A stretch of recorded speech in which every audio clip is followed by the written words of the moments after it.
¿Ya la ven? Sí, Sí, ya se ve licenciada. licenciada. Va, muy bien. Ya, licenciada. Va, muchas gracias.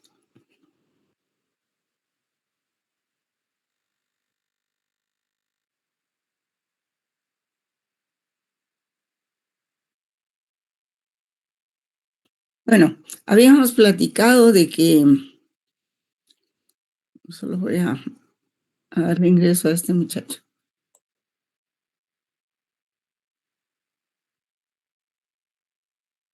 Habíamos platicado de que la filosofía en general, ¿verdad? Pues es el estudio de todo aquello que es objeto del conocimiento universal, de lo que vemos, de lo que vivimos, de lo que nos toca pasar en la vida.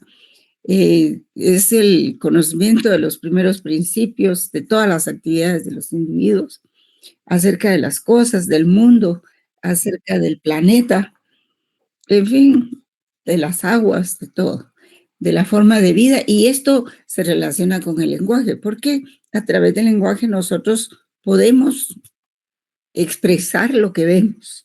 Por eso es que la filosofía también está muy unida al lenguaje. Ya habíamos hablado de que la filosofía se divide en teórica y práctica, ¿verdad? La teórica, pues, tiene muchas, le ayudan en su desarrollo varias disciplinas. Digamos, está la ontología, que habíamos hablado un poco de eso, que es el estudio de los seres. ¿Qué es ser? Por ejemplo, ¿qué es el ser del derecho? Y por ejemplo, ¿qué es el ser de los triángulos? ¿Verdad? Los triángulos, ¿cuál es su característica principal? Pues es que tienen 3 lados, ¿verdad? Igual es con la filosofía, igual es con el derecho. También está la metafísica, la nociología, la lógica, la psicología, la filosofía de la historia y la estética. Pero también tenemos otra que se nos está olvidando un poco ahí, y que es la axiología, que es muy importante. Que la axiología es la teoría de los valores. Es con lo que la filosofía expresa los valores. Pues hay muchos valores en filosofía en general. Por ejemplo, la belleza es un valor, ¿verdad? La belleza, la forma también, pero en filosofía del derecho los valores son 3. Y los valores ahí son la justicia, la seguridad jurídica y el bienestar general. Esos son los valores del derecho, inspirados por el derecho natural, ¿verdad? Pero vamos a continuar con nuestro estudio. Entonces, la teórica se divide en ontología, en metafísica. Veamos qué es metafísica. ¿Alguien puede obtener de su diccionario de Google ahí en su teléfono qué es metafísica, por favor?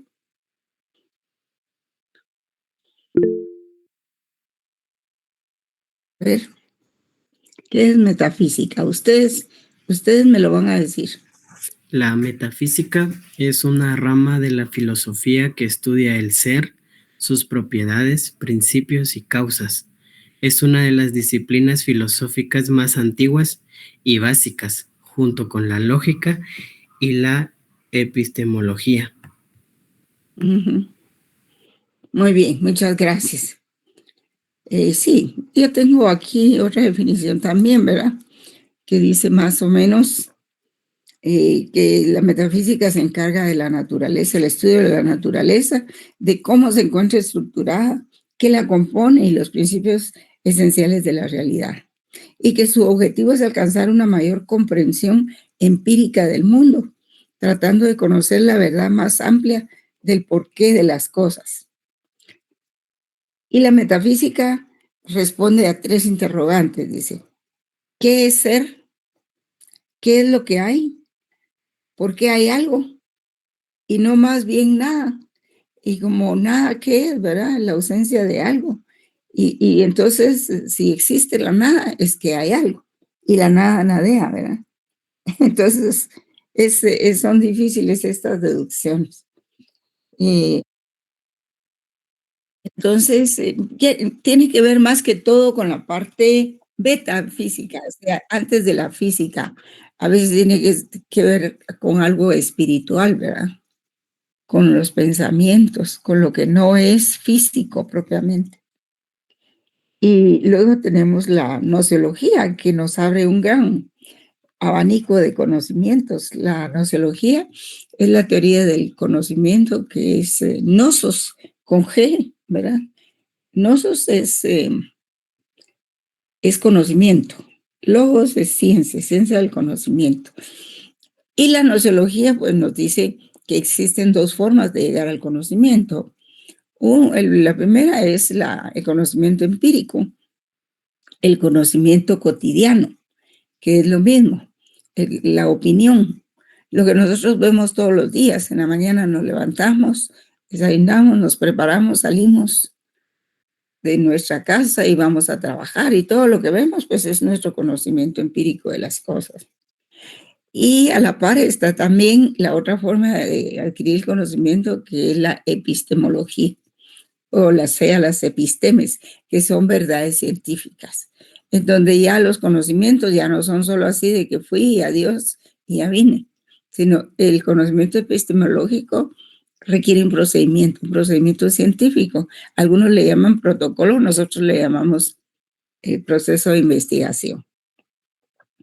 Entonces, tenemos esas dos formas, el conocimiento sencillo, digamos, empírico, se llama doxa,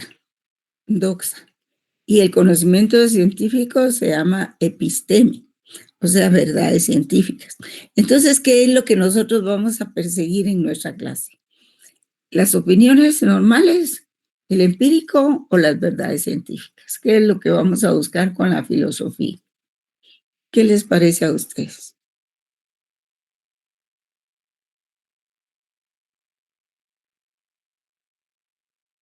No creo que sea tan difícil, jóvenes.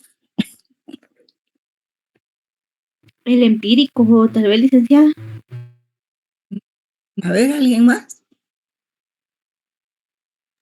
Lo que nosotros vamos a investigar con la filosofía es la verdad en la medida de lo posible, ¿verdad? Y la verdad, pues, se supone que para llegar a la verdad utilizamos la epistemología.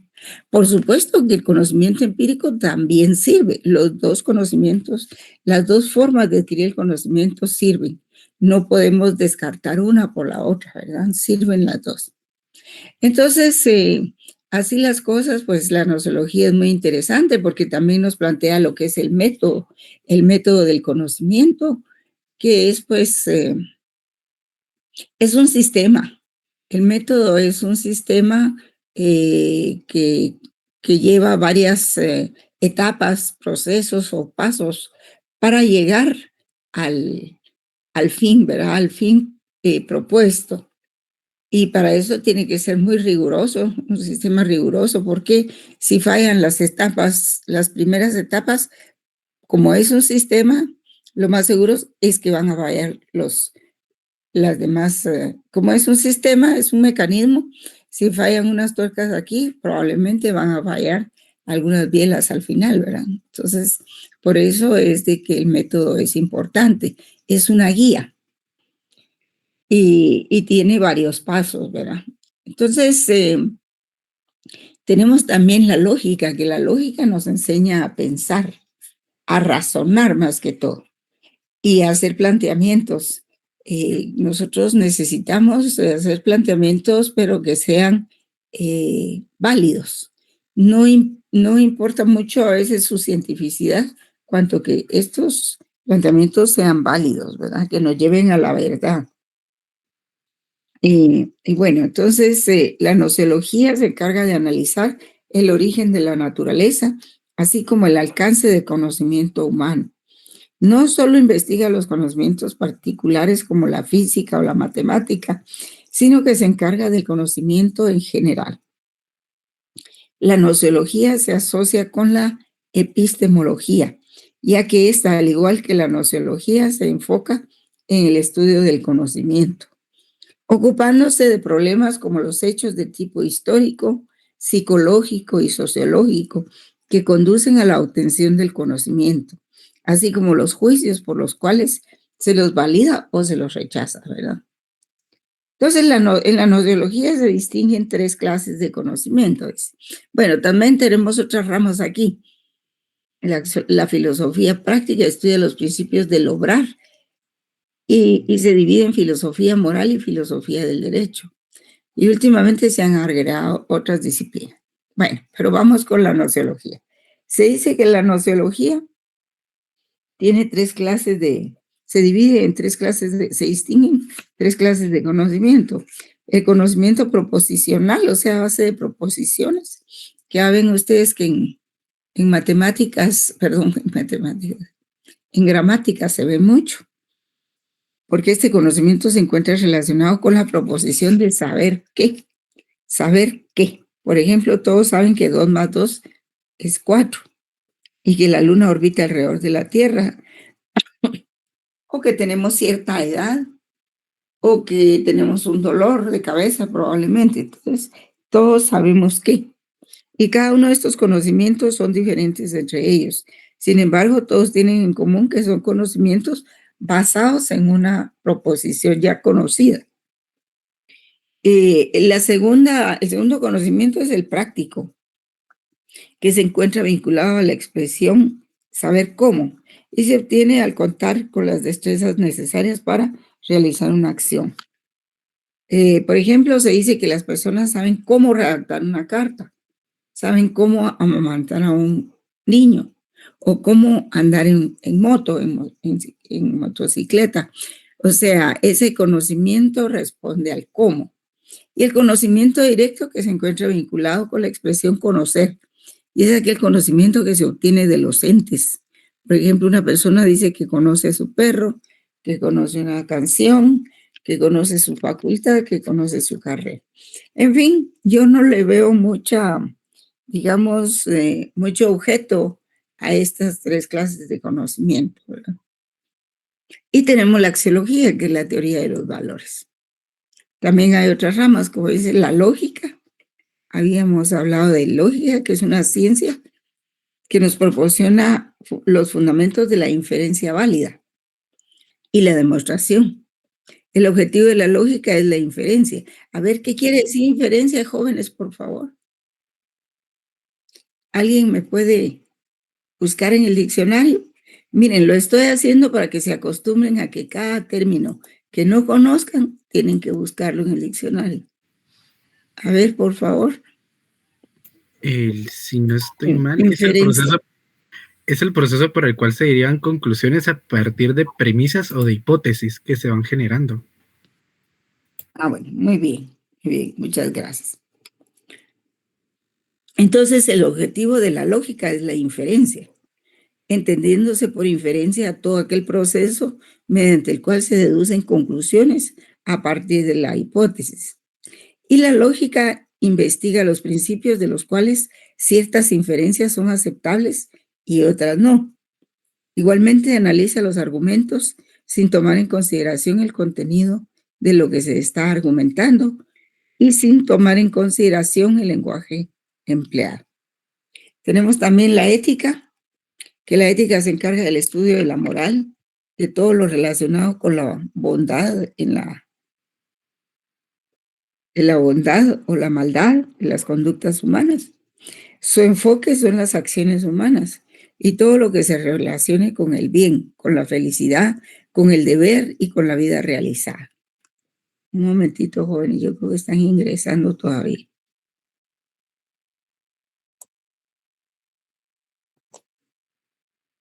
Karen Michelle, qué tarde entró. Entonces, digamos que la ética y la moral tienen relación, por supuesto. Tan es así que cuando ustedes investigan en el diccionario cuál es el significado y también el origen etimológico de ambas, es el mismo exactamente. Lo que pasa es que la moral, pues ya se refiere a la moral que sustenta una comunidad, un grupo, una sociedad o una población. En nuestro campo nos interesa ese tipo de moral, ¿verdad? Por ejemplo, en Guatemala, pues no nos gusta en su mayoría los matrimonios gays o los matrimonios entre dos hombres o dos mujeres. Y eso en nuestra moral es muy importante. Algunos sí les gustará, compartirán, pero la generalidad de los guatemaltecos no compartimos ese pensamiento ni ese sentimiento. Entonces eso es parte de la moral social. Que no nos gusta la corrupción, bueno, a veces la corrupción la llevamos en la sangre, ¿verdad? Y es inevitable. Pero tampoco una persona que se precie de ser correcta, pues va a compartir el criterio de que la moral es algo que se lleva en la sangre, ¿verdad? Pues no, aunque así sea. Entonces, en este caso, la moral se refiere a la moral social, a la moral del grupo, ¿verdad? Y la ética también se refiere a las normas de comportamiento, pero en lo personal. Digamos,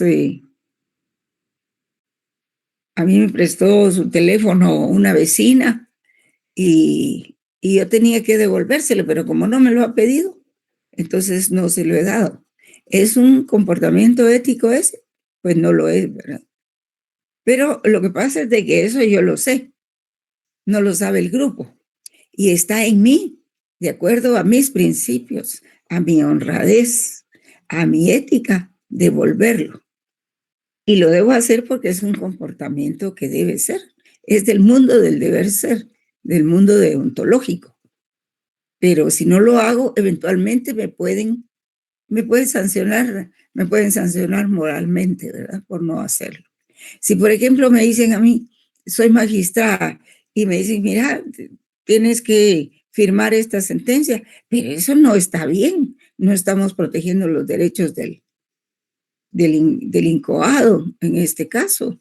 Yo no estoy de acuerdo con firmar esa sentencia. Ah, sí, pero si no la firmas, vas a tener problemas y hasta presa podrías terminar. Ah, ¿por qué?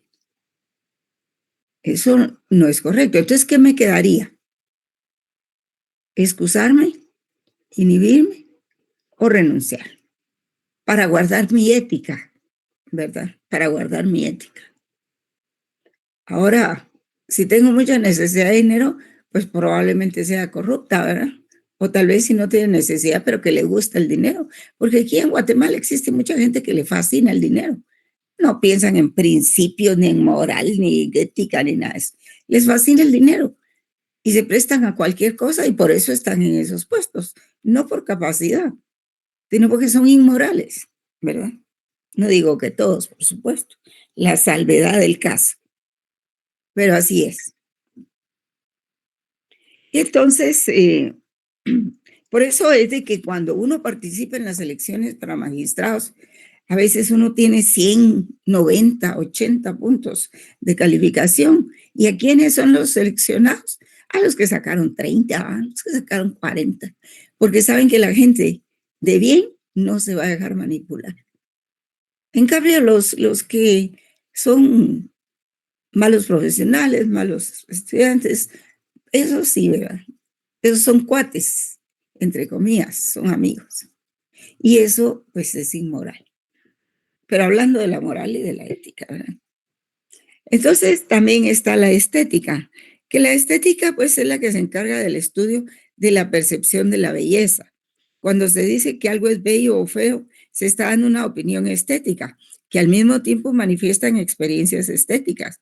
Por lo tanto, la estética busca analizar estas experiencias y opiniones sobre cuál es su naturaleza y los fundamentos que tienen en común. Lo que pasa es de que la estética no es precisamente la belleza, sino que lo que está bien hecho, ¿verdad? Que es encomiable, que es propio de halagarlo y que es un comportamiento bello, ¿no? Un comportamiento correcto, un comportamiento que se espera que suceda. No es en sí una cara bonita, ¿verdad? Entonces, al hablar de La filosofía de la naturaleza se hace referencia a aquella que se encarga del estudio de los fenómenos, que se caracterizan como naturales y que pueden comprender desde el movimiento hasta la composición de las cosas que constituyen la realidad, pasando por el cosmos e incluso por el cuerpo humano. Y las características que más resaltan de la filosofía de la naturaleza son las que las que desarrollaron diferentes concepciones, tanto idealistas como materialistas. Sí, sucede que en la filosofía, jóvenes, de acuerdo a la teoría del conocimiento, en alguna etapa de la historia de la filosofía surgió el movimiento de los racionalistas o idealistas y de los materialistas. A los materialistas generalmente se les asocia con Marx, porque él arranca en su filosofía, en la dialéctica, de planteamientos que se refieren a la materia únicamente. Él siempre basó su filosofía en que todo es materia, hasta el pensamiento, dice él que es materia, porque es producto del cerebro. ¿Y el cerebro qué es? Es naturaleza. Y si yo le corto la cabeza a alguien, ¿qué puede pasar? Se acaba el pensamiento, ¿verdad? Porque se acabó la materia. Entonces ese es el pensamiento de Marx, y por eso es de que el mundo de la filosofía se dividió entre racionalistas, que son los que afirman de que el conocimiento viene por el desarrollo de la razón, que en un principio le atribuían, digamos, poderes religiosos, poderes de Dios, pero que después se dieron cuenta que no era necesario, que era el mismo hombre el que podía producir esos conocimientos complejos con su mente, con su razón. Y por eso se les dijo idealistas, porque ellos parten de la idea de la razón. En cambio, los materialistas parten de la materia, ¿verdad? En que la realidad la conocemos a través de los sentidos, de lo que tocamos, de lo que olemos, de lo que vemos, ¿verdad? Entonces, por eso se habla de idealismo y de materialismo. Y eso no lo vamos a encontrar en alguna parte del curso, por eso, o de nuestra carrera, y por eso, pues es necesario explicarlo, ¿verdad? Entonces, sus exponentes manifiestan un evidente interés por el estudio de la naturaleza. Se reconocía la eternidad y lo infinito del mundo. Y una teoría que sostenía que la sensibilidad y la vida son inherentes a todas las cosas de la naturaleza. Por su parte, la antropología filosófica también investiga el origen y la naturaleza de la especie humana. ¿En dónde apareció el primer hombre, por ejemplo? Eso lo investiga la antropología. ¿Cuál fue la primera mujer que existió en el mundo? También. Siendo, pues, esta antropología filosófica se encarga del estudio del ser humano, siendo este sujeto y objeto al mismo tiempo, convirtiéndose en un elemento de reflexión. La antropología filosófica investiga el origen y naturaleza de la especie humana, para así poder determinar el sentido de su existencia y la relación del hombre con los demás seres, etcétera, ¿verdad? Vamos a la filosofía como rama perdón, también perdón, ubicamos a la antropología como rama de la filosofía y le llamamos, ya le ponemos el apellido de antropología filosófica, que filosóficamente determina el sentido de la existencia del hombre con los demás seres. Por ejemplo, si existió la primera mujer hace unos 5,000 años, ¿cómo era? ¿Cómo se vestía? Pensaba, qué hacía, ¿verdad? Cómo jugaba su rol en el mundo y en la reproducción de la especie humana. Haber sido muy, muy difícil en aquellos tiempos reproducirse y cuidar a los pequeños, ¿verdad? Pero eso no deja de ser, pues, una cuestión muy atractiva históricamente, ¿verdad? Entonces, entre todo esto que existe en el mundo, entre no solo las ramas de la filosofía, los pensamientos, el racionalismo, el materialismo y todo eso, entra en cuestión la filosofía del derecho, ¿verdad? Que estudia los fundamentos filosóficos del derecho como orden normativo e institucional de la conducta humana en sociedad. Entonces, veamos cómo es la aplicación de la filosofía en el derecho. Pues en este caso, su contenido en sentido amplio aglutina el estudio filosófico no solo de la norma jurídica positiva, que nosotros ya sabemos que es la norma jurídica positiva, que es la que está puesta, la que está escrita, ¿verdad? Sino que también aglutina todas las corrientes de pensamiento que sirven de fundamento al propio derecho. Porque si surgió la norma, tiene una cantidad de fundamentos para que esa norma haya existido y se haya planteado de esa manera. Porque primero hubo que distinguir lo que eran las normas convencionales de las normas morales, de las normas éticas y de las normas del derecho. Y eso arrancó cuando el derecho, pues en el siglo XVII, XVIII, se dividió en normas de derecho público y normas de derecho privado. Y surgió en el derecho internacional, porque cuando cae el Imperio Romano, pues queda vigente el derecho de Roma, ¿verdad? El que ya estaba vigente. Pero como surgen muchas ciudades, muchos pequeños países, era necesario que esas pequeñas ciudades tuvieran hacia adentro unas normas que rigieran pues muchos comportamientos y necesidades de sus ciudadanos. Y no se podía con la norma constitucional, pero en ese tiempo no se llamaba constitucional, con la norma general o con el derecho general de Roma, resolver estas nimiedades o estas pequeñas cosas particulares. Entonces tenía que hacerse la otra parte del derecho, el derecho local. Y así fue como empezó, básicamente con las normas del derecho internacional privado. Ahí fue donde empezó a dividirse las ramas del derecho. Entonces, así se va creando como orden normativo, como orden institucional y se van ordenando las instituciones. Así se van creando los tres poderes del Estado. Después se crean las ideas de democracia, de dictadura y todas esas cosas.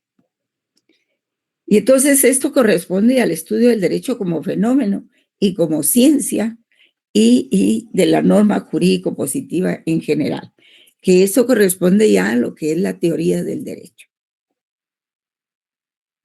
Vamos a ver aquí. Pues como teoría crítica, ¿verdad? La aplicación surgió como teoría crítica y como filosofía de la experiencia jurídica. La filosofía del derecho debate y cuestiona los fines que persigue el derecho, las funciones sociales que efectivamente cumple y los principios morales que la inspiran. Porque muchos dicen, es que el derecho no tiene nada que ver con la moral. Claro que tiene que ver con la moral. Porque si no, ¿de dónde se saca su legitimidad? ¿Qué es legítimo? La legitimidad está asociada a lo que quiere toda la sociedad o la mayor parte. Y si la sociedad está de acuerdo en determinado planteamiento, pues eso hace que la norma sea legítima. Y si los gobiernos obedecen ese derecho, el gobierno es legítimo, porque además de haber sido votado por la mayoría, pues ese gobierno responde a los intereses de la mayoría de la sociedad. Puede ser que algunos no, hay grupos que nunca están conformes, ¿verdad? Pero en eso radica lo legítimo, en la moral. La moral hace legítimo el derecho y hace legítimo el Estado. Entonces, trata pues de las cuestiones filosóficas planteadas también por el hecho jurídico, ¿verdad? Por el hecho jurídico de que existimos en una sociedad, que nos morimos, que nacemos, y por la existencia y la práctica de las normas. Y todo esto relacionado con la epistemología, la lógica y la argumentación jurídicas. En un tiempo determinado no se hablaba de la argumentación, jóvenes, pero hace unos 40 años o 50 ya se habla de la argumentación como otra parte de la filosofía del derecho que es muy importante. Pues la argumentación jurídica se utiliza en muchas ramas del derecho, casi en todas, ¿verdad? Y entonces había que darle una importancia específica. Y los juristas pues fueron descubriendo la importancia de la argumentación jurídica, que es parte de nuestros últimos temas, por cierto. A ver si nos da tiempo de llegar hasta ahí. En la historia de la filosofía está el naturalismo y están las teorías de la justicia. Y las corrientes históricas de pensamiento filosófico, jurídico y político que tratan de reflexionar acerca de los diversos elementos jurídicos como el Estado, como la ley, como el gobierno, como la justicia, la propiedad privada, los derechos y la aplicación de un código legal por la autoridad. ¿Y qué son? ¿Cuáles son? ¿Por qué? O incluso, si son necesarios, ¿qué hace a un gobierno legítimo? ¿Qué derechos y libertades debe proteger? ¿Qué forma debe adoptar y por qué? ¿Y qué obligaciones tienen los ciudadanos para con un gobierno legítimo? ¿Tendrán alguna obligación? Sí. ¿Y cuándo pueden derrocarlo legítimamente? Si es que eso se da alguna vez. Y eso me hace recordar algo sobre mi país. Mira. Aquí esto.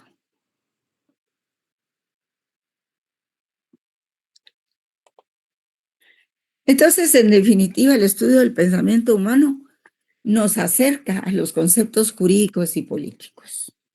Para algunos autores, la filosofía del derecho se vuelve la comprensión del concepto de justicia.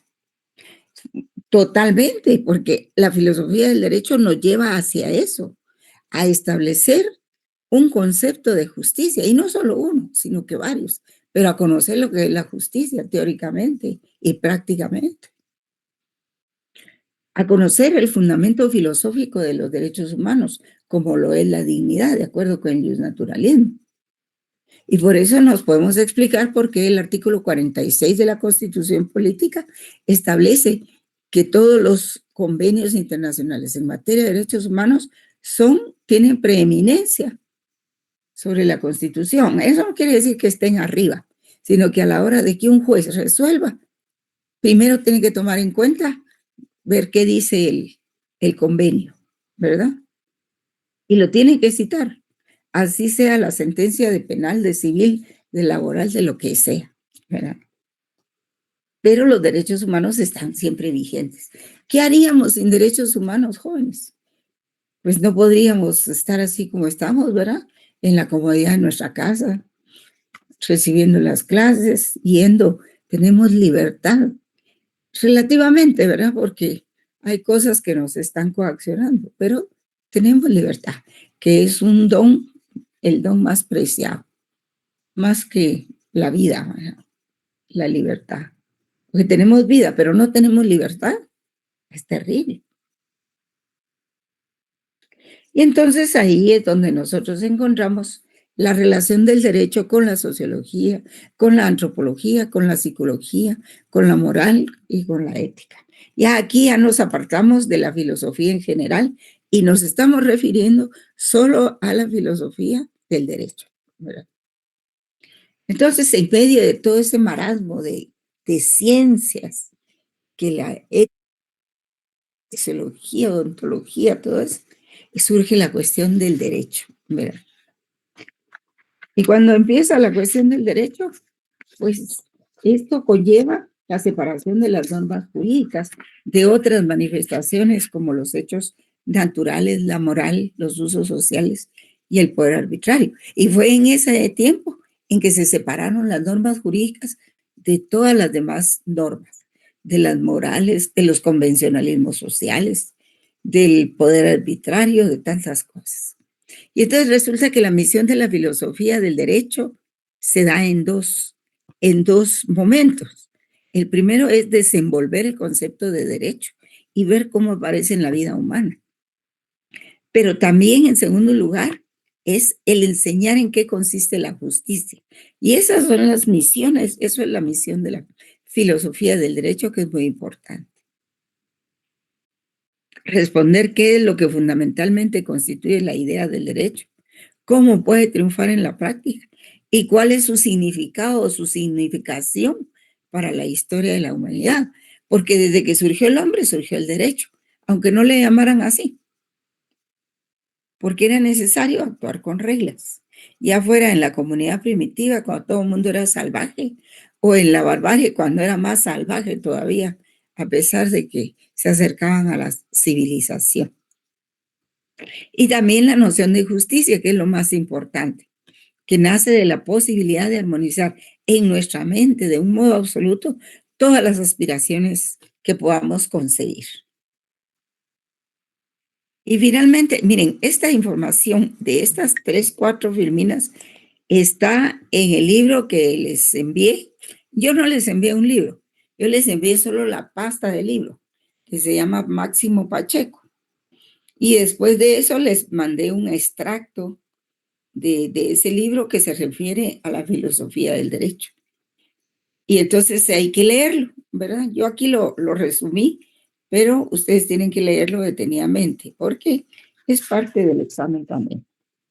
Entonces tenemos lo que dice Giorgio del Vecchio, que él todavía viene y dice que el estudio de la filosofía del derecho, para ese estudio hay que hacer 3 investigaciones, dice.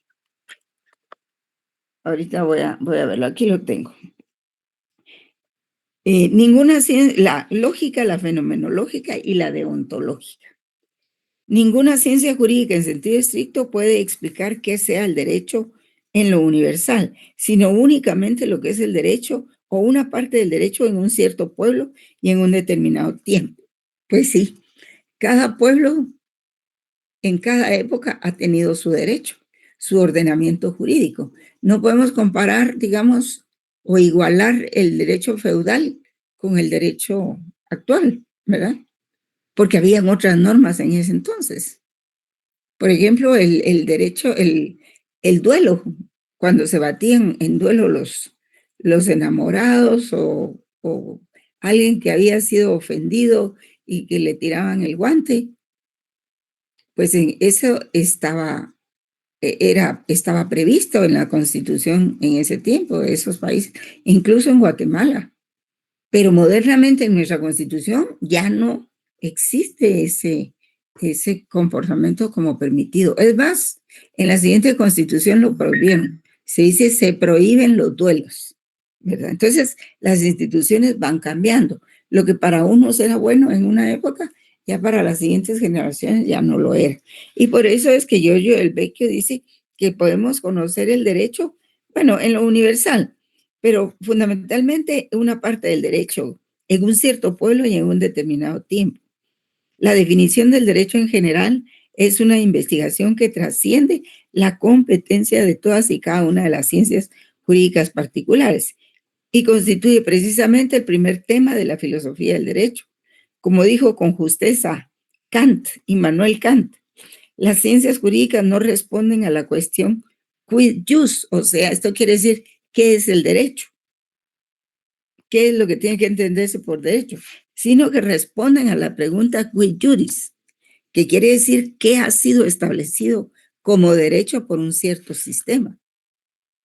Y si queremos conocer el derecho en su integridad lógica, esto es saber cuáles son los elementos esenciales comunes a todos los sistemas jurídicos, debemos forzosamente superar las particularidades de estos sistemas y mirar el concepto universal del derecho. La definición de tal concepto implica y supone varias indagaciones, a saber, por ejemplo, sobre las relaciones entre la moral y el derecho, sobre la distinción de varios aspectos o momentos constitutivos del derecho objetivo y subjetivo, también sobre varios conceptos compenetrados con el del derecho o conexos con él, por ejemplo, el de la coercibilidad. Además, estos temas pertenecen a la filosofía del derecho y constituyen una esfera propia de la investigación de la misma. Entonces, también hay otra, esa es viéndolo Solo voy a ingresar a alguien que ya vino muy tarde. Ah, no, ese nombre no me suena. Ese nombre no me suena.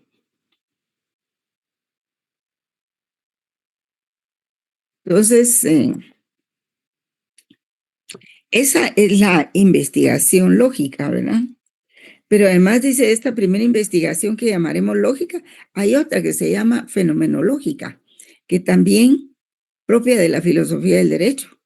El derecho positivo no es un producto de causas especiales y excepcionales, sino que es un fenómeno común a todos los pueblos en todos los tiempos. Es decir, constituye un producto necesario de la naturaleza humana. Y esto significa que además de los factores próximos y particulares que determinan las normas singulares, hay otros generales y comunes, ¿verdad?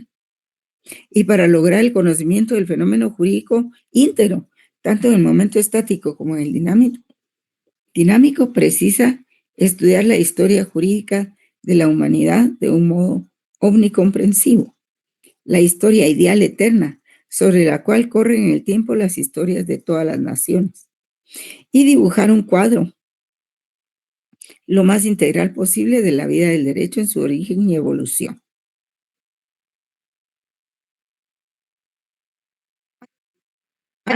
Sin un cierto sistema de derecho. El gran número de semejanzas y analogías en los sistemas que se encuentran en los sistemas jurídicos de todos los tiempos y de todos los pueblos nos sorprendería. Con ello tenemos una confirmación de la identidad fundamental de la naturaleza humana que tiene sus raíces en el derecho. Y aquí pues otro campo de indagación filosófica que si bien tiene un cierto carácter fenoménico e histórico, podríamos llamarla metahistórica, porque va más allá de la historia particular de una nación. Y la otra investigación, pues es una tercera, la deontológica. La mente humana nunca ha permanecido pasiva por completo frente al derecho, jamás se ha dado por plenamente aquietada con el hecho consumado, como si fuere este un límite insuperable. Y todo individuo siente en sí la facultad de juzgar y de valorar el derecho existente. Cada uno tiene dentro de sí el sentimiento de la justicia. Y de aquí la posibilidad de una investigación que es totalmente distinta de las que llevan a cabo las ciencias jurídicas en sentido estricto, ¿verdad?